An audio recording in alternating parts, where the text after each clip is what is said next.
एक बार सभी का फिर से हार्दिक स्वागत। प्यारे विद्यार्थियों, आज नया चैप्टर चालू करेंगे। चैप्टर नंबर 14, त्रिविम निर्देशांक ज्यामिति, 3D geometry, 3 dimensional geometry. Chapter Rajasthan board के अंदर ये 7 अंक का चैप्टर है आपका, जिसमें से एक क्वेश्चन 1 अंक का होगा और एक क्वेश्चन इसमें 6 अंक का होगा। इस चैप्टर के अंदर हम जो भी वर्कआउट करेंगे, जो भी हम इसके अंदर काम करेंगे, सबसे पहले बच्चे को ये समझना होगा वो जो काम होगा वो आपका स्पेस में होगा, समिष्ट में होगा, 3D के अंदर होगा। यानी उसमें हमारे पास 3 विमा होंगी। 3 विमीय तंत्र के अंदर हम रेखा और समतलों का अध्ययन करेंगे। इससे जो पहले आपको चैप्टर पढ़ाया था वेक्टर स्पेस, उसकी भी इस चैप्टर में भूमिका रहेगी, उसका भी इसमें रोल रहेगा। तो मैंने बोर्ड के ऊपर एक छोटा सा टॉपिक लिखा हुआ है, किसी रेखा की दिक्कोजाएं, डायरेक्शन कोसाइन। किसी भी रेखा के अंदर या किसी भी समतल के अंदर डीसी और डीआर होते हैं। पहले डीसी की बात चल रही है, डायरेक्शन कोसाइन। ऐसे एक टॉपिक और आएगा आपका, डायरेक्शन रेशियो। मेरा ऐसा मानना है अगर कोई बच्चा ये डीसी और डीआर का कॉन्सेप्ट समझ लेता है तो इसके बाद इस चैप्टर में कुछ भी नहीं बचता। जो बच्चा कहीं कंफ्यूज होता है या कहीं उसका आधा अंक या 1 अंक कटता है तो वो इस भ्रम में कि डीसी और डीआर में उससे विभाजन नहीं हो पाता या उनकी आइडेंटिफिकेशन या उनकी पहचान वो गलत कर लेता है। तो डीसी और डीआर इस चैप्टर का बेस है। जिस बच्चे को डीसी और डीआर की नॉलेज फुल है तो वो कैसा भी क्वेश्चन आ जाए, बाकी तो इसमें हम फॉर्मूले ही लगाएंगे, फॉर्मूले भी अपन डेरिवेशन करेंगे सभी का। तो सबसे पहले मैंने डीसी का टॉपिक लिखा हुआ है, डीसी मतलब डायरेक्शन कोसाइन। डीसी को समझना आपके लिए बहुत ज्यादा जरूरी है। मैं इसको समझाने में कोई जल्दी नहीं करूंगा, बुक में थोड़ा सा दिया हुआ है, लेकिन अपन इसको बिल्कुल डिटेल में पढ़ेंगे कि what is the DC of A line. किसी भी रेखा के अंदर जो डायरेक्शन कोसाइन होती है वो किस तरह से होती है, उनका क्या रोल होता है, उनको हम किस तरह से रिप्रेजेंट करते हैं। तो देखिए, अब पहली बात हम बात कर रहे हैं अभी रेखा की। तो देखिए, जो रेखा होगी आपकी वो स्पेस में होगी। आप समतल को अभी थोड़ा सा माइंड से निकाल लीजिए। जैसे ये बोर्ड एक समतल है, यानी 2D को आपको अभी थोड़ा सा माइंड में नहीं रखना है। हम बात कर रहे हैं 3D के अंदर, 3 डायमेंशनल ज्योमेट्री के अंदर। तो किस तरह से इसमें हम काम करते हैं, अगर कोई भी रेखा मान लेते हैं ये रेखा है, तो ये रेखा ऐसे कहीं भी स्पेस में किसी भी पोजीशन पर ये हो सकती है। ये रेखा समतल में भी हो सकती है। हम पढ़ेंगे स्पेस को, अगर ये समतल में चली जाएगी तो एक विमा की वैल्यू 0 हो जाएगी। कोई सी भी एक विमा अगर 0 हो जाती है तो ये जो लाइन है, ये जो रेखा है उस समतल के अंदर चली जाएगी। अब कॉन्सेप्ट हम स्टार्ट करते हैं, किसी रेखा की दिक्कोजाएं। तो जो लैंग्वेज है, लैंग्वेज आपको यहाँ वीडियो से कोई भी लैंग्वेज नहीं उतारनी है बेटा। वीडियो को आपको सुनना है, उसको देखना है, उस चीज को समझना है। देखिए, मैं एक त्रिविम निर्देशांक तंत्र बना रहा हूँ। त्रिविम निर्देशांक तंत्र किस तरह से बनता है, हमारे पास ये 3 अक्षें हैं। ये तीनों अक्षें आपस में परपेंडिकुलर हैं। एक्स अक्ष हुआ, वाई अक्ष हुआ और जेड अक्ष हुआ। ये मूल बिंदु है, वो बोलते हैं जिसको ओरिजिन के कोऑर्डिनेट हमेशा आप 3 कोऑर्डिनेट लिखोगे, 0 0 0, मूल बिंदु या ओरिजिन। अब बात करते हैं किसी रेखा की। तो मान लेते हैं जैसे ये कहीं कोई रेखा है, तो इस रेखा की एक्स अक्ष के साथ, वाई अक्ष के साथ और जेड अक्ष के साथ कोई ना कोई निश्चित दूरी होगी, उसकी पोजीशन होगी। और अगर इस रेखा पर कोई बिंदु है तो उस बिंदु के एक कोऑर्डिनेट होंगे। उस कोऑर्डिनेट को हम पहले एक्स निर्देशांक, फिर वाई, फिर जेड निर्देशांक करके लिखते हैं। देखिए, मैंने एक रेखा बनाई है ओपी। अभी ये जो लिखा हुआ है ये केवल रेखाखंड है, लाइन सेगमेंट है। रेखा बनाए तो ओपी रेखा इस तरह से है, ये मान लेते हैं हमारे पास ओपी रेखा है, ये ओ बिंदु हो गया, ओपी बिंदु हो गया। और इसी के पैरेलल में मैं एक रेखा और बना रहा हूं। पैरेलल क्यों ले रहा हूं वो अभी मैं आपको आगे बताऊंगा। ये रेखा हो गई, इस रेखा को हम लिख रहे हैं ए बी रेखा के नाम से। ऐसा भी लिख सकता हूं, इस पी रेखा को मैंने नाम दे दिया L1, इस ए बी रेखा को नाम मैंने दे दिया L2। लाइन 1 एंड लाइन 2 दोनों हैं आपस में पैरेलल। अब बात करते हैं हम, इस रेखा पर ये कोई पॉइंट है P, इस P पॉइंट के मान लेते हैं मेरे पास जो कोऑर्डिनेट है, इस P के कोऑर्डिनेट x, y और z है। यानी इस बिंदु की x अक्ष से x दूरी, यहां से यहां तक की दूरी x हो गई, y दूरी ये जो यहां से दूरी डिनोट होगी वो स्मॉल y होगी, और z अक्ष से दूरी हो जाएगी स्मॉल z। अब ये दोनों के दोनों आपके पैरेलल लाइन है। मैं इस रेखा के ऊपर एक वेक्टर लिख रहा हूं। रेखा के ऊपर वेक्टर कैसे लिखते हैं? कोई भी रेखा है, मान लेते हैं आपके पास ये कोई रेखा है, तो आप कोई भी इनिशियल और कोई भी फाइनल पॉइंट ले लीजिए। जैसे आपने LM पॉइंट ले लिया तो वेक्टर हो जाएगा LM। ये जो LM सदिश है, ये जिस रेखा है, ये जो भी रेखा है, रेखा आप चाहे LM रेखा ही बताएं, मान ले रेखा L3 है, LM सदिश L3 पर स्थित है, यानी बेस है उसका। LM का जो बेस बनेगा, LM जिसके ऊपर काम करेगा, वो ये रेखा है L3। पहले एक आप ये बात समझ लिए। तो मैंने क्या किया, दो वेक्टर लिए, OP वेक्टर और AB वेक्टर। OP और AB वेक्टर L1 और L2 पर हैं। देखिए L1 लाइन पर मेरे पास OP वेक्टर है और L2 लाइन पर मेरे पास AB वेक्टर है। अब बात हम करते हैं हमारे पॉइंट की, हमारे बिंदु की। तो हम पढ़ रहे हैं डायरेक्शन कोसाइन। डायरेक्शन कोसाइन क्या होता है? देखिए, अगर कोई भी रेखा, ये कोई रेखा है OP रेखा, निर्देशीय अक्षों के साथ, ये निर्देशीय अक्षें हैं, एक्स एक्सिस, ये पहला निर्देशीय अक्ष, एक्स अक्ष, वाई अक्ष और जेड अक्ष। निर्देशीय अक्षों के साथ यदि कोई रेखा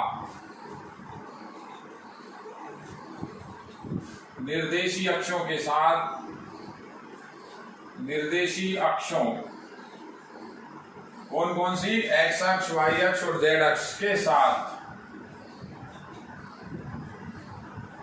धनात्मक दिशा में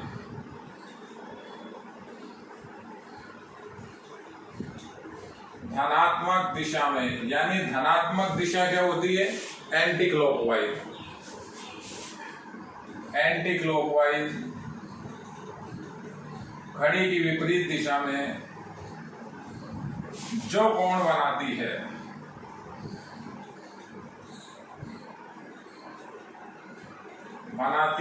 अलग अलग कोण बनाएंगी। जो भी कोण बनाएंगी या जो कोण बनाती हैं, तो उन कोणों की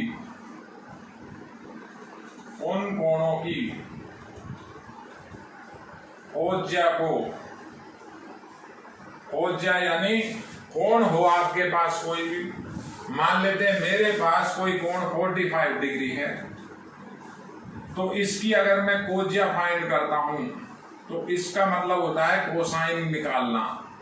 कोज्या को बोलते हैं कोस या कोसाइन। कोसाइन उसका पूरा नाम होता है, हम लिख देते हैं कोस। तो इस कोण के आगे अगर हम कोस लगा दें तो इसको हम बोलते हैं इस कोण की कोज्या। जो भी इसकी वैल्यू बनती है वो हम बाद में लिखते हैं। उन कोणों की कोज्या यानी कोज्या क्या होती है? कोसाइन। उस रेखा की डीसी कहते हैं। अब ये तीन अक्षे हैं, X axis, Y axis, Z axis. तो डीसी के तीन मान आएंगे। किस तरह से आएंगे अब अपन इसकी बात कर रहे हैं। देखिए, पहले मैंने एक छोटी सी डेफिनेशन लिखी है। बेटा इस कॉन्सेप्ट को आपको अच्छी तरह समझना होगा। जो डीसी और डीआर है, डीआर की बात अभी अपन नहीं कर रहे, अपन अभी डीसी पढ़ रहे हैं। डीसी समझ में आ जाएगा तो डीआर भी छोटा सा है, उसमें कोई ऐसी दिक्कत नहीं आएगी। फिर उनके अंदर एक रिलेशन है। तो डीसी और डीआर को आप इस वीडियो को चाहे 2 बार देखना पड़ जाए, इसको समझे बिना आप आगे मत चलना। यानी ऐसा ना हो कि आपने डीसी और डीआर को अवॉइड कर दिया और आप वीडियो लेक्चर 2 में आ गए, 3 में आ गए, तो फिर वहां आपको क्वेश्चन को पकड़ने में थोड़ी सी दिक्कत आएगी। तो डीसी और डीआर सबसे ज्यादा इंपॉर्टेंट है। जिस बच्चे को डीसी और डीआर क्लियर समझ में आते हैं, उसको इस चैप्टर में कहीं दिक्कत नहीं आती। तो देखिए, डीसी की मैंने एक सिंपल सी डेफिनेशन लिखी है। कोई रेखा निर्देशी अक्षों के साथ धनात्मक दिशा में, ये निर्देशी अक्षें हैं। धनात्मक दिशा क्या होती है? एंटी क्लॉकवाइज, घड़ी की विपरीत दिशा में जो कोण बनाती हैं, यानी 3 कोण बनाएगी। ये रेखा एक्स अक्ष के साथ, यही रेखा वाई अक्ष के साथ और यही रेखा जेड अक्ष के साथ 3 कोण बनाएगी। रेखा कौन सी है? ये रेखा है। देखो, रेखा को मैं और क्लियर बना देता हूं, जिससे जेड अक्ष और रेखा में आपको फर्क समझ में आ जाए। इस रेखा पर कोई वेक्टर है, ये रेखा है, वो हमने एक इसके पैरेलल में एक एबी रेखा ली हुई है, उसको छोड़ रखा है अभी। तो दोनों एक ही बात है, चाहे इसको ले लो चाहे इसको ले लो। अगर इसके साथ जो कोण बनेगा वही कोण इसके साथ बनेगा, पैरेलल लाइन है। तो अक्षों के साथ धनात्मक दिशा में जो कोण बनता है, उन कोणों की कोज्या को हम उस रेखा की डीसी कहते हैं। अब देखिए, आप मैं कोण बना रहा हूं, बात को समझना, देखना। ये रेखा एक्स अक्ष की धन दिशा के साथ, ये रेखा एक्स अक्ष की धन दिशा के साथ कोण बना रही है। मान लेते हैं ये कोण बन गया, ये कोण है धन दिशा के साथ एल्फा। देखिए, तो वाई अक्ष के साथ जो अगर कोण को अगर हम बीटा मान लें, जैसे मैंने अभी एक्स अक्ष की धन दिशा के साथ जो कोण एल्फा मान लिया, वाई अक्ष के साथ इस रेखा का धन दिशा में कोण अगर बीटा मान लें, तो देखिए ये वाई अक्ष है, धन दिशा, ये घड़ी की विपरीत डायरेक्शन हो गई। इस रेखा से कोण को अगर हम बीटा मान लें, और जेड अक्ष के साथ धन दिशा में अगर ये रेखा गामा कोण बनाती है, जेड अक्ष ये रही, जेड अक्ष की धन दिशा के साथ रेखा कोण कौन सा बना रही है? गामा। तो ये जेड अक्ष की जो धन दिशा चलेगी, घड़ी की एंटी डायरेक्शन होगी इस तरह से। देखिए, ये जेड अक्ष के साथ कोण, अगर हम इस कोण को क्या मान लें, कौन सी दिशा लेनी है? दिशा लेनी है पॉजिटिव। इस कोण को अगर मैं गामा कह देता हूं, कोण आपको देगा, या आप कोई से भी कोण मान सकते हैं। कोई भी रेखा निर्देशी अक्षों के साथ पॉजिटिव डायरेक्शन में, धन दिशा में या एंटी क्लॉकवाइज अगर एल्फा, बीटा और गामा कोण बना रही है, रेस्पेक्ट में, क्रमशः, रेस्पेक्टिवली, मतलब एक्स अक्ष के साथ एल्फा, वाई अक्ष के साथ बीटा, जेड अक्ष के साथ गामा कोण बनाती है, तो उन कोणों की जो कोज्या होती है, उस कोज्या को हम इस रेखा की डीसी कहते हैं। बड़ा सिंपल काम है, लगाना बड़ा सिंपल है। ये जो डायरेक्शन की बात है, ये आपके लिए इतने मायने नहीं रखती। जो आपका जो संबंध बनेगा डीसी और डीआर का, उसको कैसे काम में लेना है, और डीसी की पहचान क्या होती है, डीआर की पहचान क्या होती है, ये चीजें ज्यादा इंपॉर्टेंट हैं। तो अपन क्या लिखें, तो रेखा के डीआर, सॉरी, तो रेखा के डीसी क्या हो जाएंगे? इस रेखा के डीसी बराबर लगा के नहीं लिखेंगे, मैथ पढ़ रहे हो आप। रेखा के डीसी, पहला हो गया कॉज एल्फा, उन कोणों की कोज्या। दूसरा डीसी हो गया कॉज बीटा, और तीसरा डीसी हो गया कॉस गामा। इनको हम बोलते हैं किसी भी रेखा के अंदर डायरेक्शन कोसाइन। अब संकेत क्या है, कोस अल्फा को हम एल से व्यक्त करते हैं, कोस बीटा को हम एम से व्यक्त करते हैं और कोस गामा को हम एन से व्यक्त करते हैं। ऐसा बुक में माना हुआ है, मान चुके हैं हम। तो जो एल एम एन है, यानी लिख सकता हूं एल की वैल्यू कोस अल्फा, एम की वैल्यू कोस बीटा और एन की वैल्यू कोस गामा हो गई या होती है। पहली बात तो आप ये समझिए। अब इसके अंदर आपको कई छोटी छोटी चीजें समझनी होंगी। संकेत है एल एम एन और आपने लिखा cos alpha, cos beta, cos gamma. तो जिस क्रम में ये लिखे हुए हैं, क्रम का मतलब ये एक्स अक्ष के साथ का कोण अल्फा है, वाई अक्ष के साथ का कोण उस रेखा का बीटा है, जेड अक्ष के साथ उसका कोण गामा है।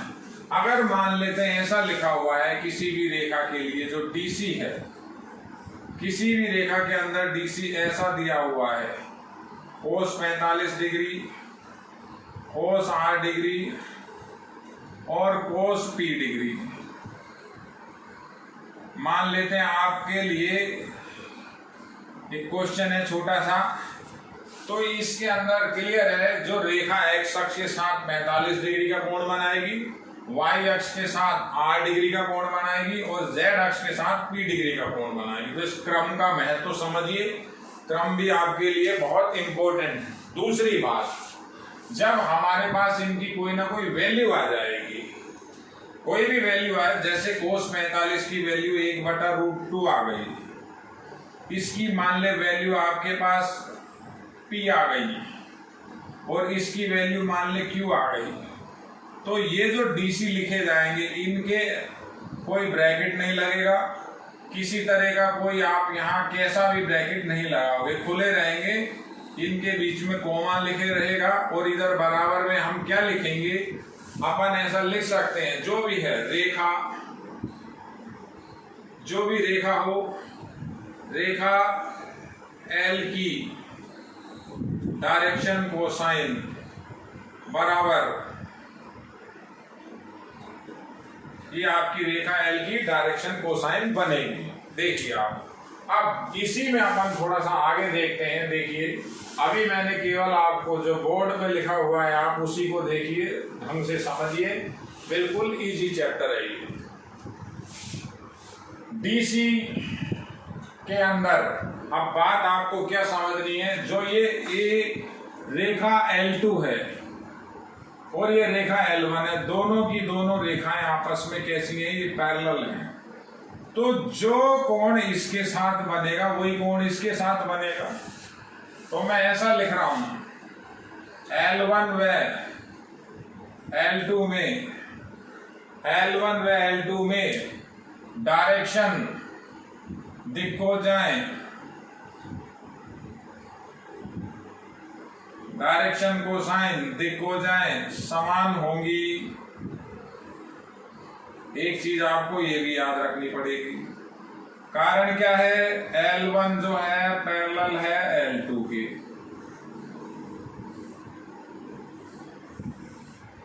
अब कई बच्चे कहते हैं कि सर इसमें ये सदिश का क्या रोल है, तो ये जो वेक्टर है, ये वेक्टर आपका चल रहा है ओपी वेक्टर। ओपी वेक्टर जो है वो किस रेखा पर है, ओपी वेक्टर जो बेस बनता है वो किस रेखा पर है, L1 पर। और ए बी वेक्टर अगर अपन बात कर लें तो ए बी वेक्टर जो चल रहा है वो चल रहा है L2 रेखा पर।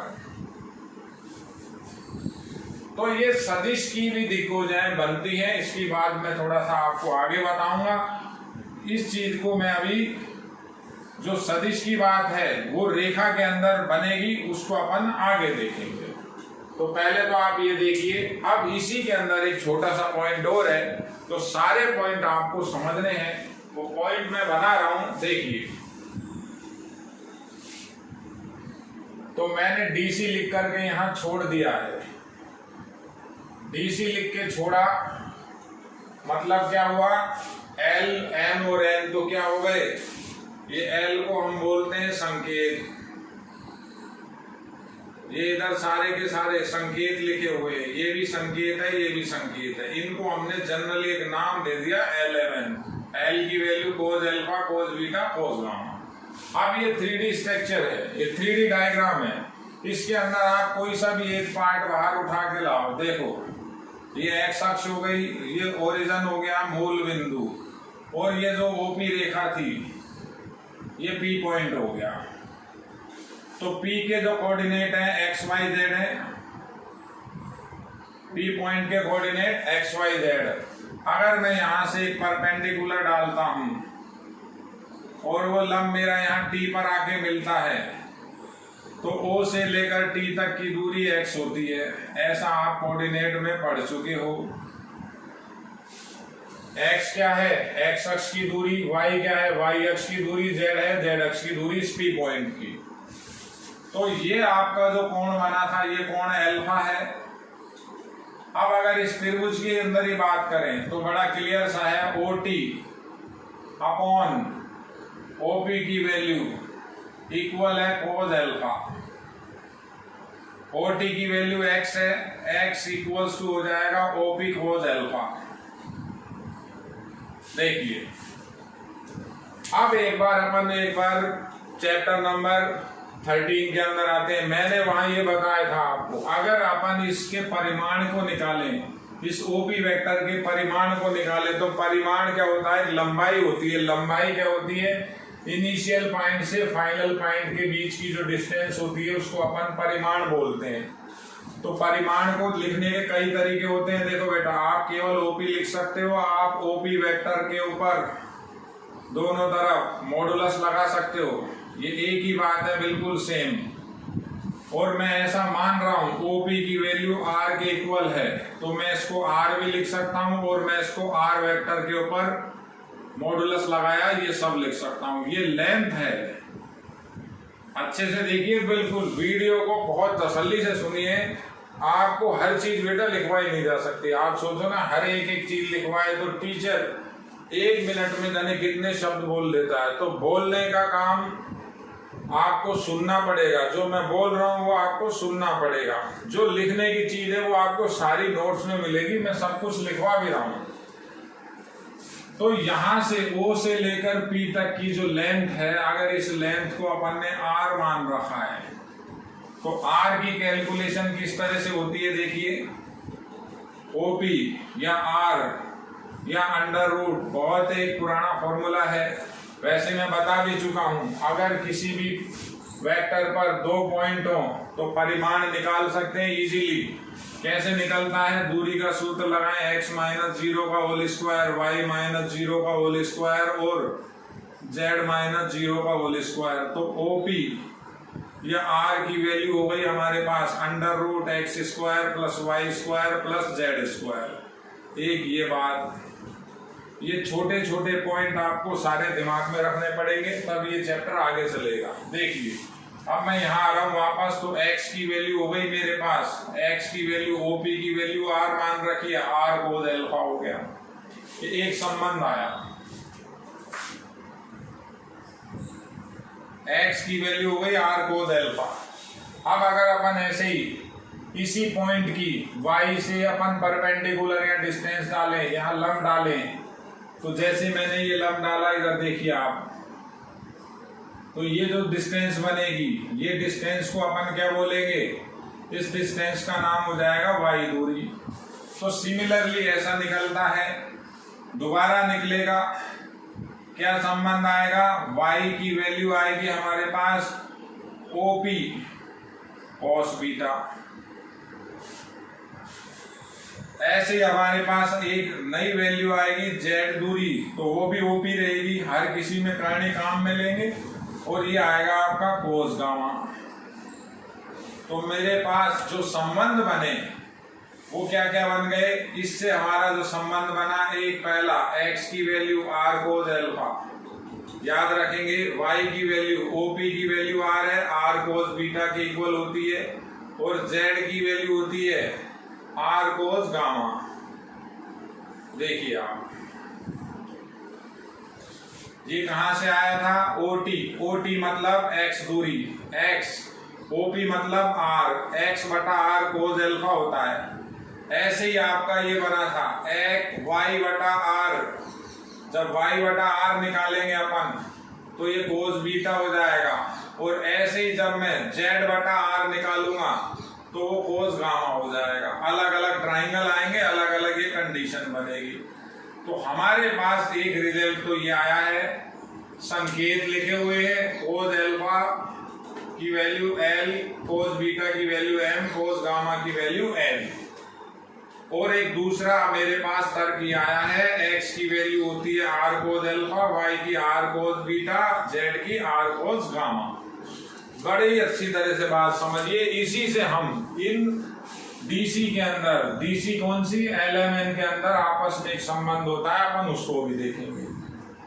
बिल्कुल क्लियर होना चाहिए यहां तक। आगे देखिए अब आप, मैं जो भी संबंध बन रहे हैं वो आपको विद डेरिवेशन, विद प्रूव करके बता रहा हूं, निकाल के बता रहा हूं। देखिए ये दोनों के दोनों क्लियर यहां पर। फिर आप समझिए एक बार दोबारा देखिए, ये जो अल्फा, बीटा और गामा है, ये किस सीक्वेंस में x अक्ष, y अक्ष और z अक्ष के साथ जो धन दिशा का कोण बना था वो है। अगर कहीं भी ऐसा लिखा हुआ है कि अगर किसी रेखा के अंदर, रेखा में DC, बड़ी काम की चीज है, मेरी छोटी बातों को आप थोड़ा सा समझिए। ऐसा नहीं होता है कि हर चीज को हम लिखें, समझोगे सब चीजें कोई दिक्कत नहीं करेंगी। किसी रेखा में DC ऐसा लिख दिया, मैंने किसी रेखा की DC लिख दी और वो लिख दी मैंने PQR, तो अक्षों के क्रमशः कोण बताइए, क्रमशः कोण बताइए। जो ये P लिखा हुआ है, ये क्या है, P है आपकी पहली DC, तो P की वैल्यू अपन ले रहे हैं कोस अल्फा, तो अक्षों का कोण अल्फा की वैल्यू हो जाएगी कोस इनवर्स P। देखिए ये इधर से इधर ट्रांसफर हो गया, अक्षों के कोण हो गए। ऐसे ही बीटा बन जाएगा हमारे पास कोस इनवर्स Q, ऐसे ही गामा बन जाएगा कोस इनवर्स R। ये अक्षों के कोण हो गए क्रमशः। ये जिस क्रम में था, ये x अक्ष के साथ, ये y अक्ष के साथ DC है, z अक्ष के साथ DC है। तो अक्षों के कोण अगर अल्फा, बीटा, गामा, या तो आप मानो कोण या अल्फा, बीटा, गामा ले रहे हो, तो अल्फा की value cos inverse P, cos inverse Q और कोस इनवर्स R। बिल्कुल क्लियर। अब बात करते हैं अपन अक्षों की DC, यानी अक्षों की DC क्या होती है, इटसेल्फ DC। वो भी बहुत इंपॉर्टेंट है, उसको कहीं भी नहीं भूलना। देखिए मैं टॉपिक लिख रहा हूं, अक्षों की दिक्कोजाएं। ये दिक्कोजाएं काय की, अक्षों की। कौन सी अक्ष, निर्देशी अक्ष, अक्ष कह लो या निर्देशी अक्ष कह लो, एक ही बात है। तो सबसे पहले बात करते हैं x अक्ष की, x अक्ष की DC। अब ये x अक्ष की DC का मतलब क्या हुआ, DC होती क्या है, DC होती है किसी रेखा का x अक्ष और y अक्ष और z अक्ष के साथ धन दिशा में जो कोण बनता है, उस कोण की कोज्या को DC कहते हैं। अब देखिए आप, रटने का एक भी % काम नहीं है। ये देखिए, ये x अक्ष है, ये y अक्ष है और ये z अक्ष है। मुझे ये x अक्ष की ही DC चाहिए।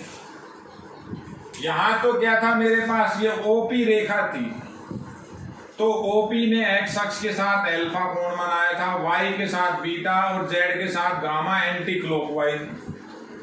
तो हमने ये लिखा, अब एक्स अक्ष की डीसी निकालनी है, यानी जो रेखा हो गई वो ओ एक्स रेखा हो गई। तो एक ही रेखा इसी पे यही संपाती हुई, तो इसी रेखा का इसी के साथ जो कोण हुआ, पहला कोण क्या होगा, 0 डिग्री। देखिए आप स्वयं का स्वयं के साथ, यानी जो अल्फा की वैल्यू हो गई 0 हो गई। जो मैंने यहाँ अल्फा लिखा हुआ है क्या हो गया, एक तरह से यहां जो अल्फा लिखा हुआ है ये 0 हो गया। और इस का ही एक्स अक्ष का वाई अक्ष के साथ धन दिशा में कोण कितना बना, 90 डिग्री। ऐसे ही एक्स अक्ष का जेड अक्ष की धन दिशा में कोण फिर 90 डिग्री। तो ये बीटा की वैल्यू 90 हो गई और गामा की वैल्यू 90 हो गई। देखिए आप, तो हम क्या लिखते हैं भाई, यहां पर किस तरह से लिखते हैं, अल्फा था, बीटा था, गामा था, ये तो वापस लिख दिया। तो इसकी डीसी मैं यहां लिख रहा हूं, एक्स अक्ष की डीसी, एक्स अक्ष की डीसी बराबर पहला कोस 0 डिग्री। डीसी होती क्या है, ये DC cos alpha, cos beta, cos gamma. X अक्ष का स्वयं के साथ कोण 0 और फिर कोण बना 90 डिग्री एक्स अक्ष का वाई अक्ष के साथ कोण। फिर वही रेखा यानी एक्स अक्ष, उसका जेड अक्ष के साथ कोण फिर 90 डिग्री। तो इसकी जो डीसी आई वो आई 0, सॉरी कोस 0 की वैल्यू 1, 90 की वैल्यू 0 और 0।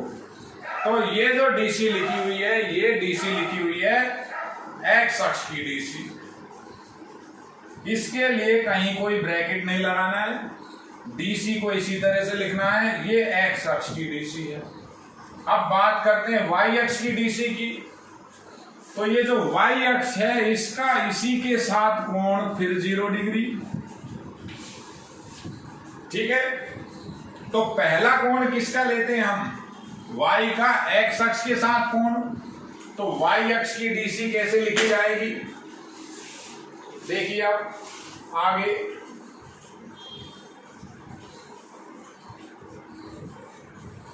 वाई अक्ष की डीसी, वाई अक्ष की डीसी बराबर वाई अक्ष का एक्स अक्ष के साथ कोण। वाई अक्ष रेखा हो गई, तो जो कोण होता है अल्फा बीटा गामा, वो पहले एक्स से, फिर वाई से, फिर जेड से। तो पहले कोस 90, फिर स्वयं के साथ 0 डिग्री कोण, फिर जेड अक्ष के साथ फिर 90। तो वाई अक्ष की डीसी कितनी हो गई, 0, 1 और ये फिर 0। देखिए आप, ऐसे ही जेड अक्ष की डीसी, तो जेड अक्ष की डीसी यानी जेड अक्ष का एक्स अक्ष के साथ कितना कोण बनता है, ये तीनों के तीनों एक्सिस आपस में परपेंडिकुलर है। तो जेड का एक्स से कोण 90, जेड का वाई से कोण 90 और जेड का जेड से कोण 0 डिग्री। तो जेड अक्ष की डीसी हो गई 0, 0 और 1। देखिए आप, फिर आप मेरी बात समझिए, कहीं भी कोई कोमा नहीं लगेगा, सॉरी कहीं भी कोई किसी तरह का कोई इसमें ब्रैकेट नहीं लगेगा। डीसी लिखनी है ऐसे ही ओपन रहेगी। ये एक्स अक्ष की हो गई डीसी, वाई अक्ष की हो गई और ये हो गई जेड अक्ष की। ये अक्षों की डीसी देखिए आप। अब डीसी में आपस में एक संबंध है, उस संबंध कैसे निकालेंगे, वो संबंध निकलेगा हमारा इससे। तो मैं उस हेडिंग को भी लिख रहा हूं, एक बार ये हटा रहा हूं बेटा, देख लीजिए आप। बहुत शानदार टॉपिक है। जिस बच्चे को डीसी और डीआर का कॉन्सेप्ट क्लियर है, मेरा चैलेंज है वो इस चैप्टर में कहीं कोई दिक्कत नहीं खा सकता, उसको कहीं किसी तरह की प्रॉब्लम नहीं आ सकती। होता क्या है, बच्चे डीसी और डीआर को बहुत जल्दी में देख लेते हैं, सोचते हैं तो बिल्कुल आसान है, हो जाएगा, छोड़ो, और वही चीज आगे जाकर के दिक्कत करती है, क्योंकि इसमें क्या है, हमको कई चीजें पढ़नी है बेटा। तो अब ऐसा लिख रहा हूं, डीसी में परस्पर संबंध है ये, यानी एल एम एन के अंदर जो रिलेशन है, एल एम और एन में रिलेशन है, मैं अब उसकी बात कर रहा हूं। डीसी में परस्पर संबंध, मैं यहां से चालू कर रहा हूं। मेरे पास है ओपी की वैल्यू, चाहे तो आप ये डायग्राम देख लीजिए, इसको छोड़िए। ओपी की वैल्यू क्या आ रही है, x माइनस 0 का होल स्क्वायर, y माइनस 0 का होल स्क्वायर, z माइनस 0 का होल स्क्वायर। अपन तो डिस्टेंस फॉर्मूला लगा रहे हैं, डिस्टेंस फॉर्मूला लगा दिया। ओपी को जो वेक्टर है, ओपी वेक्टर, वो रेखा L1 पर है। ओपी वेक्टर यानी O से P तक की जो दूरी है, इनिशियल से फाइनल पॉइंट तक की जो दूरी है, उसको मैंने R मान रखा है, यानी इसका परिमाण है। तो R को मैं ऐसा लिख सकता हूं, under root X square plus Y square plus Z square. अब ये तीनों की तीनों वैल्यू मैं यहां पुट कर रहा हूं, तो R की वैल्यू हो जाएगी अंडर रूट, ये तीनों की तीनों वैल्यू क्या हो जाएगी, पहली R square cos square alpha, R square cos square beta, R square cos square gamma. देखिए X square Y square Z square की वैल्यू रखती। तो मेरे पास अगर वर्क करें तो आर स्क्वायर की value R square cos square alpha, R square cos square beta, R square cos square gamma. R square cancel हो जाएगा कॉमन आकर के, तो हमारे पास रिलेशन आया कोज स्क्वायर एल्फा कोज स्क्वायर बीटा कोज स्क्वायर गामा की वैल्यू 1 हो गई। ये रिलेशन आपको याद रखना है, ये बहुत ज्यादा इंपॉर्टेंट है। कोज एल्फा को L मान रखा है, कोज बीटा को M मान रखा है, कोज गामा को N मान रखा है, तो ऐसा भी मिलेगा लिखा हुआ L square plus M square plus N square की वैल्यू 1। इसका अर्थ लिख देता हूं, किसी भी रेखा में, किसी भी रेखा में दिक्कोजाओं के, किसी भी रेखा में दिक्कोजाओं के वर्गों का योग, वर्गों का योग इकाई होता है। किसी भी रेखा में दिक्कोजाओं के वर्गों का योग इकाई होता है। तो ये छोटी छोटी चीजें आप देखिए, इनको याद भी रखिए, इनको समझिए भी। कोज स्क्वायर एल्फा दिक्कोजाओं के वर्गों का योग इकाई होता है। कई बार 2 कोण दे देगा, तीसरा पूछेगा तो 2 की वैल्यू रखेंगे, तीसरा कोण आ जाएगा। देखिए आप समझिए, 2 डीसी दे देगा तो तीसरी डीसी आ जाएगी। ऐसा केवल और केवल किसमें होगा, दिक्कोजाओं में। अगर ये पहचान भी हुई, यही एक तरह की आपकी पहचान है कि आप पहचान कैसे करोगे कि ये डीसी है या नहीं है। तो अगर वर्गों का योग इकाई आ रहा है तो 100% वो डीसी है। फॉर एग्जाम्पल 1/√3 माइनस 1/√3 और 1/√3, अगर कहीं ये लिखा हुआ है तो हम इसको किसी भी रेखा की, या ये किसी रेखा की डीसी हो सकती है।